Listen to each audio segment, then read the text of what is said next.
Alors il y a les travaux, je vais essayer de parler assez fort pour que vous m'entendiez bien. Aujourd'hui, j'aimerais aborder le thème suivant. Quand on ne comprend pas Dieu.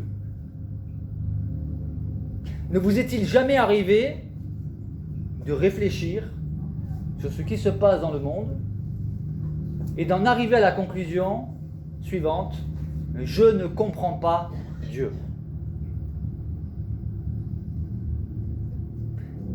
Et d'ailleurs, c'est un des principaux arguments pour beaucoup de personnes du rejet de Dieu, du rejet de la foi, pour beaucoup de personnes. Parce qu'elles affirment, si Dieu existe, pourquoi se passe-t-il tout ce qui se passe? Il y a tellement d'injustices. Et voyez-vous, cette question, cette remarque, cette réflexion par rapport à ce qui se passe dans le monde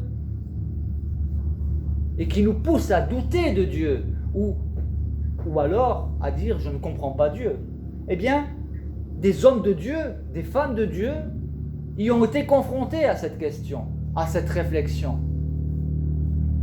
Et aujourd'hui, j'aimerais parler d'un homme qui s'appelait Asaph. Il a écrit des psaumes. Asaph. Il s'appelait Asaph. Il a écrit des psaumes. C'était un homme de Dieu, un prophète aussi. Et il est passé par un temps de trouble.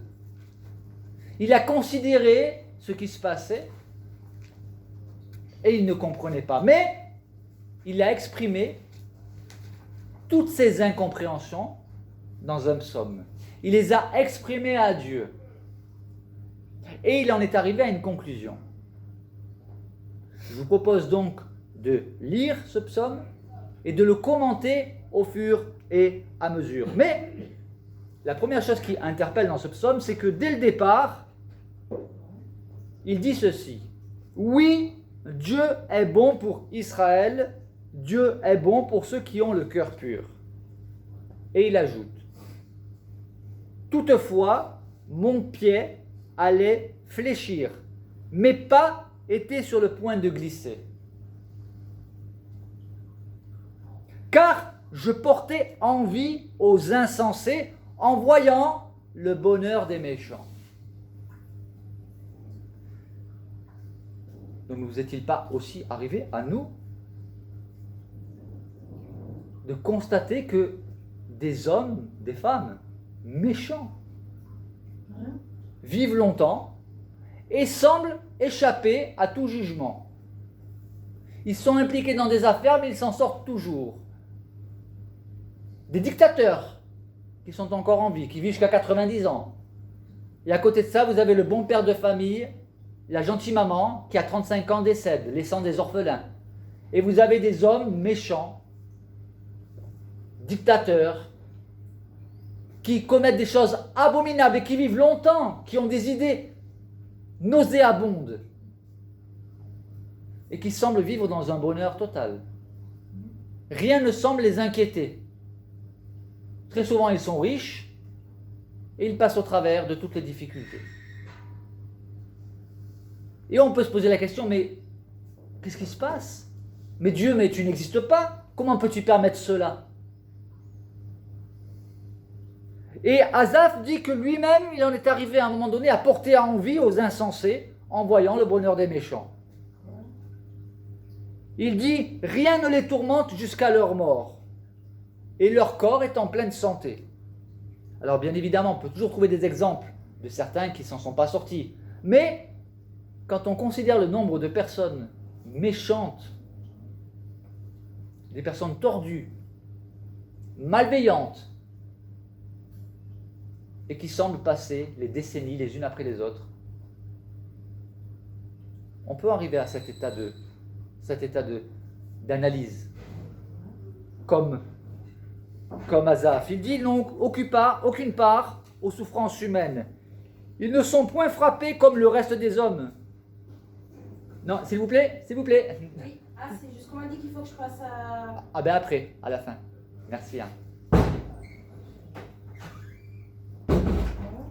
Ils n'ont aucune part aux souffrances humaines. Ils ne sont point frappés comme le reste des hommes. Aussi, l'orgueil leur sert de collier. La violence est le vêtement qui les enveloppe. Comme il ne leur arrive rien, ils sont remplis d'orgueil. Et ils sont violents. C'est ce que nous dit le texte. Et l'injustice sort de leurs entrailles. Et les pensées de leur cœur se font jour, et elles sont mauvaises. Ils se moquent, ils parlent méchamment d'opprimés. Ils profèrent des discours hautains. Ils élèvent leur bouche jusqu'aux cieux. Et leur langue se promène sur la terre. Ça veut dire qu'ils s'expriment librement, ils disent tout ce qu'ils veulent, il ne leur arrive rien. Ils en arrivent même à blasphémer contre Dieu. Et ils semblent échapper au jugement. Ils continuent de vivre.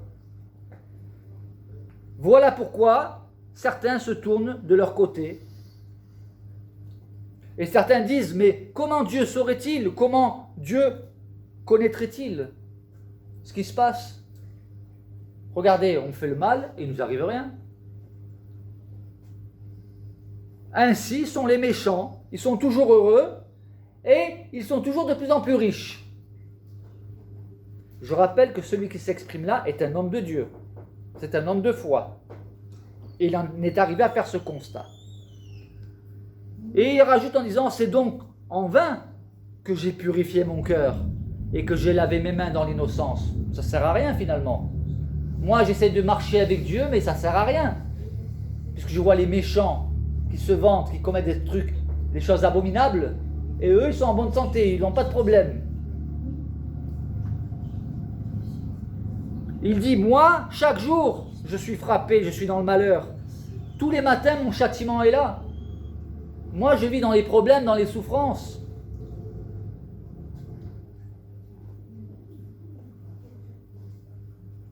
Tous les matins, mon châtiment est là. Et il dit, mais si je voulais parler comme eux, voici, je trahirais mon peuple. Donc il a cette lutte intérieure. Et il continue en disant, quand j'ai réfléchi sur ces choses, pour essayer de trouver une issue, pour m'éclairer, la difficulté fut grande à mes yeux. Il dit qu'il a essayé de comprendre ce qui se passait, de comprendre pourquoi des personnes foncièrement méchantes, malhonnêtes, malveillantes, vivent des jours heureux, et lui qui marche avec Dieu est accablé d'épreuves et de souffrances. La difficulté fut grande à mes yeux, dit-il. Et effectivement, c'est difficile de comprendre. Mais Dieu, que fais-tu? Pourquoi permets-tu cela? C'est injuste. Alors que tu as le pouvoir de mettre fin au règne de ce dictateur. Tu as le pouvoir de mettre de côté cette personne tellement méchante, ce père de famille qui frappe ses enfants, qui frappe sa femme, et qui va vivre jusqu'à 95 ans. Contrairement au bon père de famille qui lui meurt prématurément. On est en droit de se poser la question, mais c'est injuste. Il aurait mieux fallu que ce soit lui qui meure plutôt que ce bon père de famille ou cette maman, tellement attachée à ses enfants. Et non, lui qui est méchant et qui frappe sa femme, qui est violent, il est encore là, il embête encore le monde. Tel dictateur qui gère le pays comme un fou. Ça serait tellement plus simple s'il pouvait lui avoir un AVC ou un infarctus, n'est-ce pas? Mais non, il est encore là. Et pour combien d'années, on ne sait pas. Il dit donc, quand j'ai réfléchi là-dessus pour m'éclairer, la difficulté fut grande à mes yeux, jusqu'à ce que j'ai pénétré dans les sanctuaires de Dieu et que j'ai pris garde au sort final des méchants. Il s'est passé quelque chose. Donc il a fait ce constat, difficile à accepter, ce constat incompréhensible à première vue. Et il exprime qu'il était choqué, qu'il était troublé. Il en est même arrivé à les envier. Il est passé par cette crise intérieure. Mais à un moment donné, il dit, jusqu'à ce que j'ai pénétré dans les sanctuaires de Dieu, cela veut dire quoi? Est-ce qu'il est allé dans un sanctuaire et qu'il est rentré dedans et qu'après tout est devenu clair dans sa tête? Non, il ne s'agit pas d'un bâtiment là. Il faut comprendre le sens. Le sanctuaire de Dieu, c'est jusqu'à ce qu'il ait pris du temps seul avec Dieu, jusqu'à ce qu'il passe du temps dans la méditation avec Dieu, dans la présence de Dieu.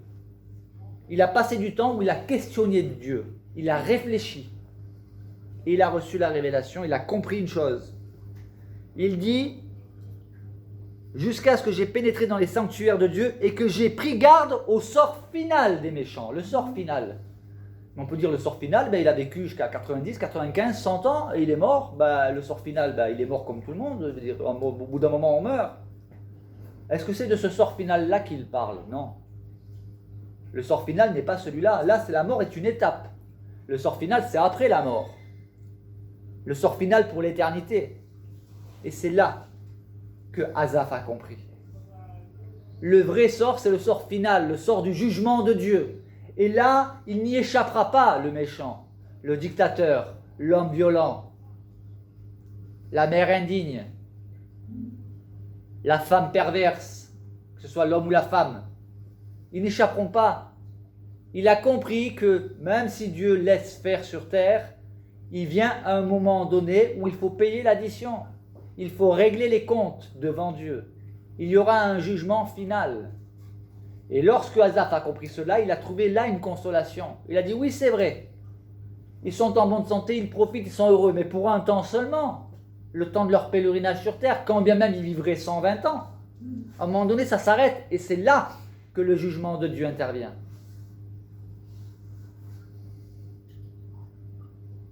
Et là, il s'adresse à Dieu, il dit, oui, tu finis par les placer sur des voies glissantes. Tu vas les faire tomber et tu les mets en ruine. Et quoi? En un instant, les voilà détruits. Ils sont enlevés, exterminés par une fin soudaine. Il y a deux jugements de Dieu. Le jugement direct, où effectivement on a vu des gens méchants, violents ou des dictateurs périr du jour au lendemain. Ils étaient là hier, ils ne sont plus là le lendemain. Oui, mais il y en a d'autres qui y échappent. Et pour cela, c'est le jugement final qui intervient. Mais il dit, oui, ils finissent par tomber. Ils sont enlevés, exterminés par une fin soudaine. Comme un songe au réveil, Seigneur, à ton réveil, tu repousses leur image. Et il dit, lorsque mon cœur s'aigrissait et que je me sentais percé dans les entrailles, j'étais stupide et sans intelligence. J'étais envers toi, Seigneur, comme sont les bêtes, sans intelligence. Il est en train de dire quoi là? Il est en train de nous confesser que lui, homme de Dieu, qui chantait pour Dieu, il avait une responsabilité dans la louange, lui, un homme de Dieu, il a connu cette période où il en est arrivé à être aigri, amer. Il était percé dans ses entrailles au constat de ces injustices qu'il y a dans le monde. Et il dit, mais quand j'agissais de la sorte, en réalité j'étais stupide et sans intelligence. L'intelligence, c'est la faculté de comprendre. C'est la faculté d'apprendre et de comprendre. Et il dit, je n'avais pas compris, clairement. Et pour comprendre, il faut réfléchir. Et en tant que croyants, en tant que chrétiens, nous devons réfléchir devant Dieu.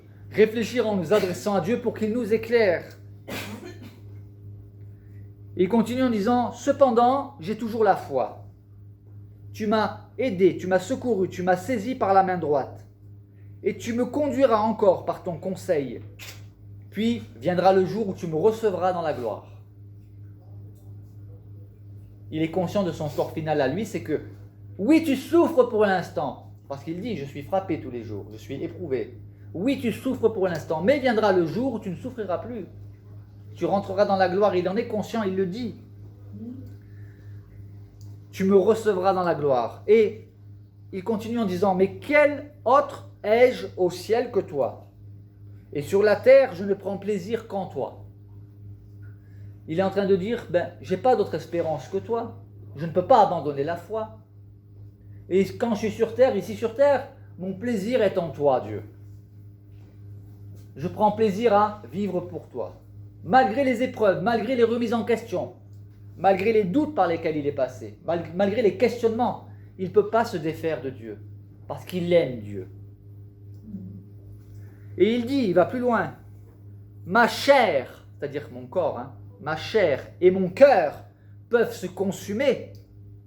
Dieu sera toujours le rocher de mon cœur et mon partage. Il est en train de dire, peu importe les épreuves par lesquelles je passe, même si je viens qu'à périr physiquement, mon plaisir est en Dieu. Dieu sera toujours le rocher de mon cœur. Le rocher, c'est quoi? Un rocher, c'est quelque chose sur lequel on peut s'appuyer, sur lequel on peut bâtir. C'est solide, un rocher. Et il dit, Dieu est mon rocher. Je peux m'appuyer sur lui. Et il dit, ceux qui s'éloignent de toi périssent. Tu réduis au silence tous ceux qui te sont infidèles. Et pour moi, là c'est sa conclusion, la conclusion de son psaume, il dit, pour moi, m'approcher de Dieu, c'est mon bien, le plus précieux. Je place mon refuge dans le Seigneur, l'Éternel, afin de témoigner de toutes tes œuvres. Mais retenez ceci, son plaisir à lui. Il dit, pour moi, m'approcher de Dieu, c'est mon bien le plus précieux, c'est mon plaisir. Et on s'approche de Dieu comment? En lui parlant. Quand on veut rentrer en contact avec quelqu'un, quand on veut rencontrer quelqu'un, quand on veut apprendre à connaître quelqu'un, il faut le fréquenter. Et pour le fréquenter, il faut lui parler. Il faut qu'il y ait un échange. Donc, comment pouvons-nous avoir une relation avec Dieu? Dieu nous parle comment? Dieu nous parle avant tout par sa parole. Sa parole, c'est quoi? C'est la Bible. Est-ce que vous prenez le temps de lire et de méditer la Bible? Parce que lorsque vous méditez la Bible, Dieu vous parle. Vous n'allez pas tout comprendre, c'est évident. Mais Dieu fera en sorte que vous compreniez ce qu'il a envie que vous compreniez ce jour-là. Donc, lire la Bible, c'est être à l'écoute de ce que Dieu veut, de ce que Dieu dit. Et pour parler à Dieu, on le fait comment? On le fait par la prière. Et je le dis souvent, et je le dis encore, prier, ce n'est pas faire des prières. Prier, ce n'est pas réciter des prières. Dieu n'est pas un professeur de français qui vous fait passer un examen de poésie. Ce n'est pas des récitations que Dieu attend. Ça ne sert à rien de réciter des prières. Dieu préfère 3 mots qui sont exprimés avec votre cœur et votre sincérité plutôt que 35 récitations de prières déjà toutes faites qui sont impersonnelles, qui ne sont pas vos propres mots à vous. Donc ça ne sert à rien de répéter encore et encore toujours les mêmes prières. Ça, c'est de la superstition. Ce n'est pas de la prière. La prière, c'est parler à Dieu avec vos propres mots. Donc pour rentrer en relation avec Dieu, vous lui parlez avec vos propres mots et vous lisez sa parole où Dieu vous parle. Et Dieu peut aussi vous parler par votre conscience, dans une petite voix intérieure. D'accord? Donc pour conclure, oui, il y a des questions sans réponse. Oui, il y a des choses que nous ne comprenons pas. Que nous ne comprenons pas. Oui, il y a des choses qui nous choquent. Il y a des choses qui me choquent. Mais alors on fait quoi? On dit finalement, Dieu n'existe pas. Est-ce qu'on peut arriver à cette conclusion? Certains l'ont fait. Moi, non. Moi, je me dis, Seigneur, je ne comprends pas. Mais je te fais confiance. Tu es Dieu, tu as tous les éléments. Tu connais des choses que moi je ne connais pas et que je ne connaîtrai jamais ici-bas. Il faut accepter d'être à notre place. Cependant, nous avons le droit d'être choqués devant les injustices. Nous avons le droit d'être troublés. Mais il faut venir avec ces questions, avec ces troubles, avec ces incompréhensions. Il faut venir à Dieu et les lui exprimer. Dans le psaume 88, un autre psalmiste, un autre homme de Dieu, a dit à Dieu, il était en colère, il a dit à Dieu, mais est-ce pour les morts que tu fais des miracles? On pourrait se dire, mais comment ose-t-il parler de la sorte à Dieu? Il a le droit d'exprimer à Dieu ce qu'il ressent, respectueusement, mais il a le droit. Il a le droit de dire, je suis un humain, je ne comprends pas. Est-ce pour les morts que tu fais des miracles? Ne peux-tu pas en faire pour les vivants? La différence qu'il y a entre les lamentations et les murmures, Dieu ne les aime pas. Les lamentations, c'est quand on n'est pas bien, qu'on est même en colère, mais qu'on exprime tout cela à Dieu. On s'adresse à lui. Et Dieu ne rejette pas quelqu'un qui cherche des réponses et qui ne comprend pas. Il sait très bien que nous sommes des humains. Il ne va pas nous rejeter parce qu'on n'est pas d'accord avec lui ou parce qu'on lui dit qu'on n'est pas d'accord ou parce qu'on lui dit qu'on ne le comprend pas. Il accepte qu'on lui parle et qu'on lui fasse même des reproches. Ça, on a le droit. En revanche, ne pas s'adresser à lui et passer son temps à critiquer Dieu à droite et à gauche et à dire aux autres, ouais, Dieu n'existe pas, Dieu est méchant, Dieu est ceci, Dieu cela, et vous ne vous adressez pas à Dieu, vous murmurez, vous critiquez. Dieu, il n'attend qu'une chose, c'est que vous vous adressiez à lui. Vous avez le droit de dire, je ne comprends pas, je ne suis pas d'accord avec toi. Mais dites-le lui, à lui, directement. Des hommes de Dieu l'ont fait. Vous êtes dans le doute, dites-le à Dieu. Lisez les psaumes, vous verrez tout ce qu'on a le droit de dire à Dieu. Dans le psaume 13, le roi David dit « Jusqu'à quand, Seigneur, m'oublieras-tu sans cesse? Jusqu'à quand me cacheras-tu ta face? Jusqu'à quand aurai-je chaque jour des soucis dans mon âme et des chagrins dans mon cœur? Jusqu'à quand mon ennemi s'élèvera-t-il contre moi? Jusqu'à quand ?» David était un homme de Dieu, un homme de foi, c'est lui qui a terrassé Goliath, et pourtant il a connu une période où il est arrivé à dire à Dieu « Jusqu'à quand vas-tu me laisser comme ça ?» Oui. On a le droit de supplier Dieu, viens à mon secours, ne me laisse pas ainsi, ne m'abandonne pas. On a le droit, mais en s'adressant à lui. Donc je le répète, oui, il y a des choses que nous ne comprenons pas, que nous ne comprendrons pas, des choses qui nous choqueront, qui nous troubleront, qui se passent dans le monde, mais qui se passent aussi au sein de l'Église, parmi les chrétiens. Des choses choquantes, troublantes, qui peuvent nous amener à rejeter Dieu, à rejeter la foi. On a le droit d'être troublé par des choses qui sont troublantes. Mais veillons à exprimer à Dieu tout ce qui nous trouble. Tout ce que nous ne comprenons pas. Dieu ne nous donnera pas forcément des réponses, ou les réponses que nous souhaitons entendre. Mais il se passera quelque chose, parce que lorsque vous approchez de Dieu, Dieu s'approche de vous. Dans la lettre de Jacques, chapitre 4, verset 8, Jacques dit ceci, « Approchez-vous de Dieu et il s'approchera de vous. » Soit c'est vrai, soit c'est faux. Si c'est faux, la Bible est fausse. Si c'est vrai, vous serez encouragé. Et quand on s'approche de Dieu, bien, on a le droit de lui parler avec ce qu'il y a sur notre cœur. Donc, quand on ne comprend pas Dieu, on fait quoi? On s'approche de Dieu et on lui exprime nos colères, même nos mécontentements, mais on s'adresse à lui. Amen. Ça sera la conclusion.